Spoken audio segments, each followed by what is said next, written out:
Welcome back to our English grammar series. Today, we're exploring another corner of the world of nouns. Are you ready? Let's get started. Nouns are like the building blocks of sentences. They help us talk about people, places, things, and ideas.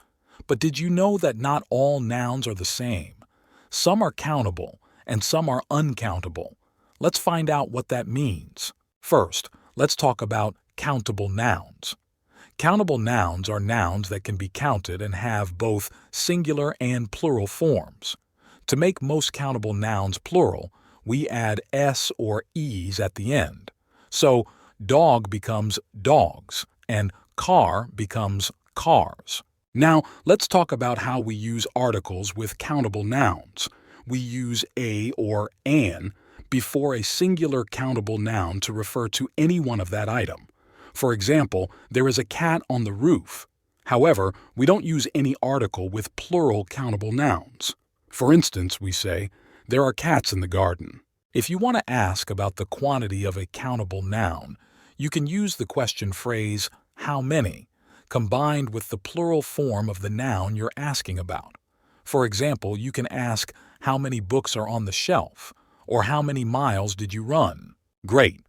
Now let's move on to uncountable nouns. These are a bit different. They cannot be counted and do not have a plural form. Uncountable nouns represent things that cannot be naturally divided into separate elements. They can be substances, like milk or sand, intangible concepts like happiness or love, or abstract ideas like beauty or freedom. Unlike countable nouns, uncountable nouns only have a singular form. We cannot add an s to make them plural. So, water remains water regardless of the quantity. With uncountable nouns, we don't use the articles a or an. If you want to ask about the quantity of an uncountable noun, simply use the question phrase, how much? For example, you can ask, how much money does it cost? Or, how much sugar do you want in your tea? Or even, how much milk do you want? Now let's talk about using articles and adjectives with nouns. When we talk about countable nouns, we use a or an before a singular countable noun to refer to any one of those items. For example, I have a cat, or she needs an umbrella. However, we don't use any article with plural countable nouns. When it comes to uncountable nouns, we don't use a or an, but instead, we use words like some, any, a little, and much to express quantity. They are called quantifiers. For example, you can say, I have some money, or do you have any sugar? You can also use words like a lot of, a great deal of, or much. And there you have it.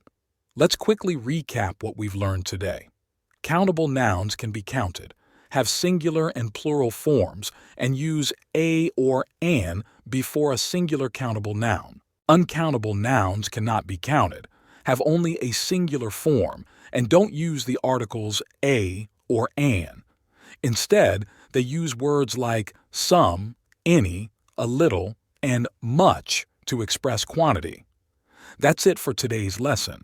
I hope you had fun learning about countable and uncountable nouns.